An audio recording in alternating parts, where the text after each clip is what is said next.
ఇక గుంటూరులో బీసీ సింహ ఘర్షణ జరుగుతుంది. ఇప్పుడు అలా చూద్దాం. మన హక్కుల కోసం, మన అధికారం కోసం, మన ఆత్మగౌరవం కోసం చేసే పోరాటానికి దేవుళ్ళందరి ఆశీర్వాదం మనకు ఉండాలని మనస్ఫూర్తిగా మీ అందరి తరపున ఈ సందర్భంగా ప్రార్థిస్తున్నాను.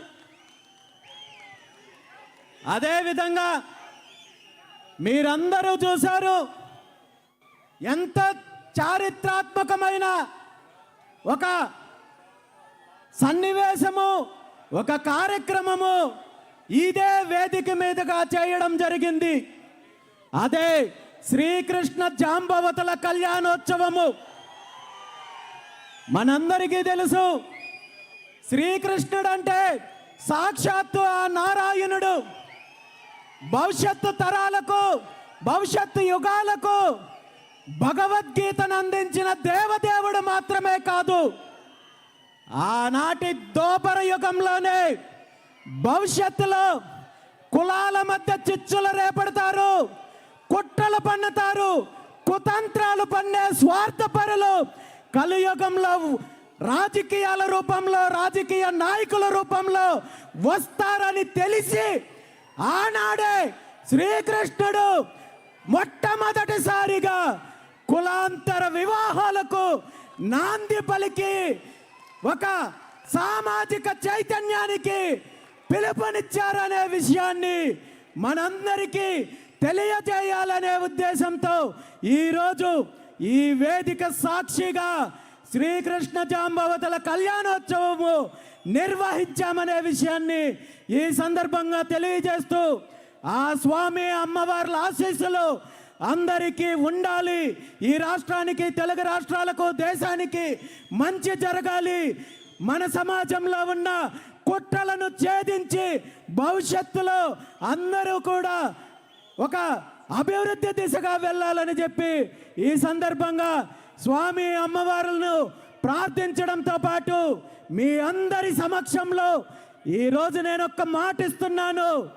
మనకు ఎన్నో దేవాలయాలు ఉన్నాయి, ఎంతో దేవతామూర్తులు ఉన్నారు, కానీ ఎక్కడ శ్రీకృష్ణ జాంబవతుల యొక్క దేవాలయం మన ప్రాంతంలో లేదు. కాబట్టి రెండు తెలుగు రాష్ట్రాల అందరికీ, ప్రజలందరికీ అందుబాటులో ఉండే ప్రాంతంలో ఆ స్వామి వారి అనుగ్రహంతో శ్రీకృష్ణ జాంబవతుల దేవాలయాన్ని నిర్మించి సామాజిక చైతన్యానికి మరో అడుగు ముందుకు వేసే దిశగా ప్రయత్నం చేస్తాను, అది సాధిస్తానని చెప్పి ఈ సందర్భంగా మీ అందరికీ తెలియజేస్తూ, దాంతోపాటు ఈరోజు మీ అందరికీ తెలుసు, బీసీ సింహ గర్జన. చాలా మంది నన్ను అడిగారు, బీసీ సింహ గర్జన అనే పేరు ఎందుకు పెట్టారు? ఇది బీసీ గర్జనో లేదా బహుజన గర్జనో లేదా మరో గర్జన అని పెట్టచ్చు కదా, సింహ గర్జన అనే పేరెందుకు పెట్టారని చెప్పి చాలామంది పెద్దలు నన్ను అడిగారు. దీనికి ఖచ్చితంగా కారణం ఉంది. సింహానికి ఒక లక్షణం ఉంటుంది. సింహానికి ఒక లక్షణం ఉంటుంది. అడవిలో ఎన్ని జంతువులున్నా, సింహం కంటే బలమైన జంతువులున్నా, సింహాన్ని మాత్రమే రాజు, అడవికి రాజు అని ఎందుకంటారో మీకు తెలుసా?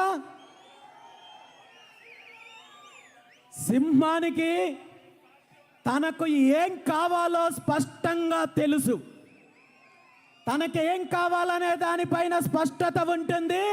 తనకు కావాల్సిన దాన్ని సాధించుకోవడానికి తనకు ఖచ్చితంగా సాధించుకునే వ్యూహం ఉంటుంది. కాబట్టి అడవికి రాజు సింహమైంది. ఈరోజు బీసీల యొక్క డిమాండ్లను నెరవేర్చుకోవడానికి, బీసీ ఉద్యమానికి నాంది పలకడానికి బీసీ సింహగర్జన పేరుతో ఈరోజు ఈ కార్యక్రమాన్ని నిర్వహిస్తున్నామని చెప్పి ఈ సందర్భంగా మీ అందరికీ తెలియజేస్తున్నాను. గత సంవత్సరం 2025 డిసెంబర్ 11వ తేదీన విజయవాడలో బీసీ మహాసదస్సు పేరుతో ఈ తెలుగు రాష్ట్రాల్లో ఉన్న బీసీల యొక్క సమస్యల పైన, బీసీల యొక్క డిమాండ్ల పైన అనేక మంది పెద్దలు, సంఘాలను ఆహ్వానించి చర్చించిన తర్వాత 5 ప్రధాన డిమాండ్లను నెరవేర్చుకోవడానికి భవిష్యత్తు ప్రణాళిక ప్రకటిస్తూ ఆనాడు ఈ బీసీ సింహగర్జన కార్యక్రమం గురించి, బహిరంగ సభ గురించి ప్రకటించడం జరిగింది. ఈ కార్యక్రమాన్ని ప్రకటించిన రోజు నుండి ఈ రోజు వరకు ఈ రాష్ట్రంలో ఉన్న అధికార పార్టీ కావచ్చు, బీసీ వ్యతిరేక శక్తులు కావచ్చు, బహుజనుల వ్యతిరేక శక్తులు కావచ్చు, పరిపాలన పక్కన పెట్టి, వాళ్ళ వ్యాపకాలు పక్కన పెట్టి పూర్తిగా బీసీ సింహగర్జన కార్యక్రమాన్ని ఏ విధంగా అడ్డుకోవాలి, ఏ విధంగా తప్పుదారి పట్టించాలి, ఏ విధంగా నిర్వీర్యం చేయాలి, ఏ విధంగా తప్పుడు ప్రచారం చేయాలి, ఏ విధంగా తప్పుడు కథనాలతో ప్రజల్లో అయోమయం గురి చేయాలని చెప్పి ఈ 2 నెలల కాలంలో వీళ్ళందరూ చెయ్యని ప్రయత్నం లేదు.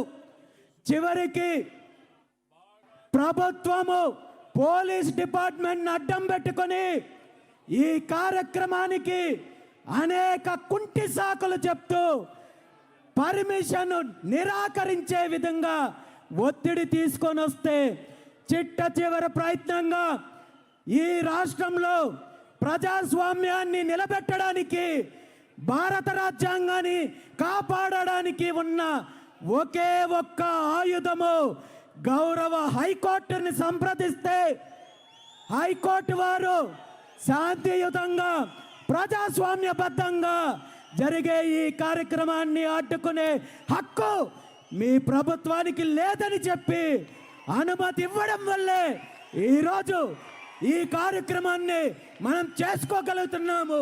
మీ అందరి ముందుకు నేను వచ్చి మాట్లాడుకుంటున్నాను. కాబట్టి ఈ సందర్భంగా 2 తెలుగు రాష్ట్రాల్లో ఉన్న బీసీ ప్రజలందరి తరపున గౌరవ హైకోర్టు వారికి మనస్ఫూర్తిగా పాదాభివందనం తెలియజేస్తున్నాను.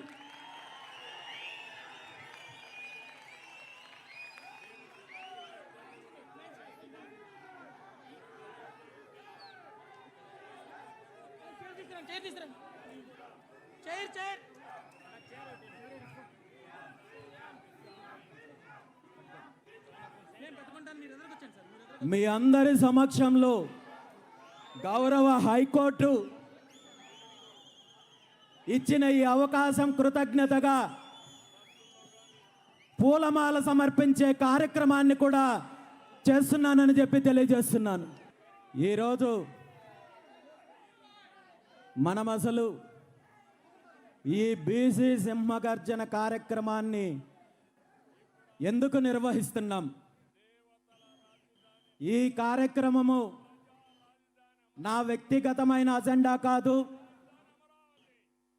కేవలం పార్టీకి సంబంధించిన అజెండా కాదు, రాజకీయ అజెండా అంతకన్నా కాదు. దశాబ్దాల కాలం నుండి మన సమాజంలో 155% పైగా ఉన్న బీసీల యొక్క హక్కులను, డిమాండ్లను సాధించడం కోసము, మన ఆత్మగౌరవం కోసము, మన అధికారం కోసము చేసే ఉద్యమానికి నాంది పలుకుతూ ఈరోజు బీసీ సింహగర్జన కార్యక్రమాన్ని నిర్వహిస్తున్నాం. పెద్దలు, మహనీయులు గురజాడ అప్పారావు గారు ఒక మాట అన్నారు, దేశమంటే మట్టి కాదోయ్, దేశమంటే మనసులోయ్ అని అన్నారు ఆనాడు. కానీ ఈరోజు నిజంగా మన తెలుగు రాష్ట్రాల్లో అధిక జనాభా ఉన్న సామాజిక వర్గాలకు కానీ అదేవిధంగా సమాజంలో అందరికీ సరైన న్యాయం జరుగుతోందా, ఆర్థికంగా కానీ సామాజికంగా కానీ రాజకీయంగా కానీ హక్కుల పరంగా కానీ అభివృద్ధి పరంగా కానీ నిధుల కేటాయింపు పరంగా కానీ పథకాల పరంగా కానీ ప్రభుత్వాలు ఇచ్చే రాయితీల పరంగా కానీ మన రాష్ట్రంలో మన తెలుగు రాష్ట్రాల్లో ఉన్న 155% పైగా ఉన్న బీసీలు అణచివేతకు గురవుతున్నారు, వంచనకు గురవుతున్నారు. ప్రతి పార్టీ, ప్రతి ప్రభుత్వము, ప్రతి నాయకుడు తను ప్రతిపక్షంలో ఉన్నప్పుడు బీసీలు మాకు వెన్నెముక, బీసీలు మా పార్టీకి వెన్నెముక, బీసీలను మేము ఉద్ధరిస్తాము, బీసీలకు పథకాలు ఇస్తాము, బీసీలను అభివృద్ధి చేస్తామంటూ కల్లిబొల్లి మాటలు చెప్పి అధికారంలోకి వచ్చిన తర్వాత బీసీలను పూర్తిగా అనగదొక్కే కార్యక్రమం చేస్తున్నారు. బీసీల యొక్క వృత్తులను దోచుకున్నారు, బీసీల యొక్క భూములు దోచుకున్నారు, బీసీల యొక్క అభివృద్ధిని అడ్డుకున్నారు తప్ప ఏ ఒక్క పార్టీ, ఏ ఒక్క నాయకుడు, ఏ ఒక్క ప్రభుత్వము బీసీల అభివృద్ధికి తోడ్పాటును అందించలేదనేది స్పష్టంగా ఈరోజు మనకు కనబడుతోంది. మనం చూస్తున్నాము ఈరోజు బీసీ సింహ గర్జన కార్యక్రమాన్ని అడ్డుకోవడానికి పెట్టిన శ్రద్ధలో 1% బీసీల అభివృద్ధి కోసం కేటాయించుంటే ఈరోజు మనందరము ఇలా రోడ్డు మీదకి వచ్చి ఇలా పోరాటం చేయాల్సిన దుస్థితి వచ్చిండేది కాదనే విషయాన్ని ఈ సందర్భంగా మీ అందరికీ తెలియజేస్తున్నాను. బీసీల మీద జరుగుతున్న దాడి, కుట్ర, వంచన కేవలం రాజకీయ పరమో వ్యాపారంగానో అభివృద్ధి పరంగానో మాత్రమే కాదు. మనందరం చూసినట్టయితే బీసీల మీద అణచివేత ధోరణి విద్యార్థి దశ నుండినే మొదలవుతోంది. దీనికి ప్రత్యక్ష ఉదాహరణ చెప్పాలంటే ఈరోజు ఆంధ్రప్రదేశ్ రాష్ట్రంలో సుమారు 1124 సాంఘిక సంక్షేమ హాస్టళ్ళు ఉన్నాయి.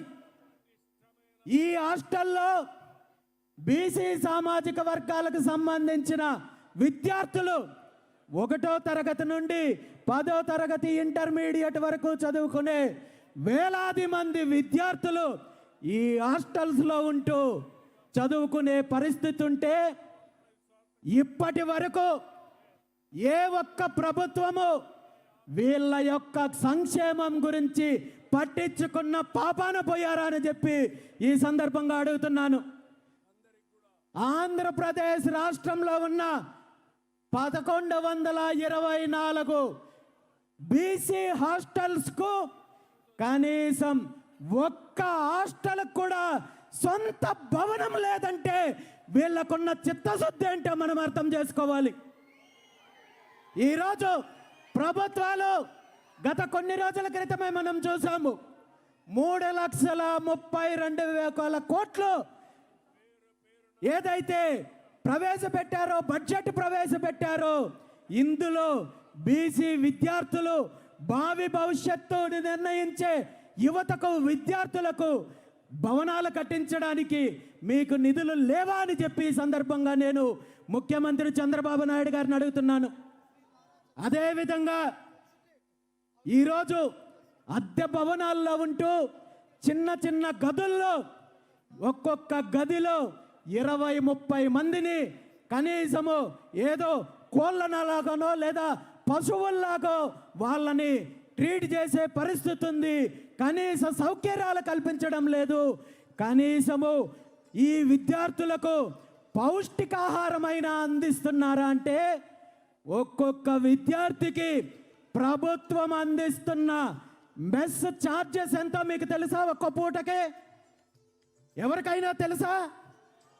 మన బిడ్డలు, వేలాది మంది బిడ్డలు ఈరోజు బీసీ హాస్టల్స్లో చదువుకుంటున్నారు. వాళ్ళకు ప్రభుత్వము ఉచిత వసతి, ఆహార సౌకర్యం అందిస్తున్నారంటూ ప్రగల్భాలు పలికే ఈ ప్రభుత్వాలు, ఈ నాయకులు